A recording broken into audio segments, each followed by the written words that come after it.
এতটা পোর্শন থাকবে, মানে ঝুলবে এতটা পোর্শন সুতো, ঠিক আছে। তারপর কি করলে এই হাত কারো ডান হাতে হয় কারো বাঁ হাতে হয়, যে যার হাতে যেরকম ব্যালেন্স ঠিক সেরকমই থাকবে।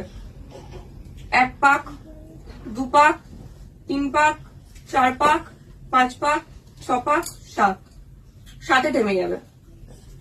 এটাকে এই বাঁ হাতে যেটা আছে, যে সুতোর রিলটা আছে আমার কাছে, এটাকে ঠিক এভাবে ব্যালেন্স করবে। তোমার আয়ত্তের মধ্যে তুমি যেরকম ব্যালেন্স করো সেরকম ভাবে নিয়ে চলে আসবে, ঠিক আছে। সবার ব্যালেন্স তো সমান না, যার যেরকম ব্যাপার সে সেরকম ভাবে করবে। তারপরে 1 2, এই যে জিনিসটা, এই আওয়াজটা কিন্তু হবে। আর যাদের ধরো আটকে যাচ্ছে তারা এখন তোমরা এখন নতুন তো আটকাবে, তো এটা নিয়ে ভয় পাওয়ার কোনো কারণ নেই, ঠিক আছে। এটা করতে করতে করতে করতে স্মুথলি হবে এই জিনিসটা।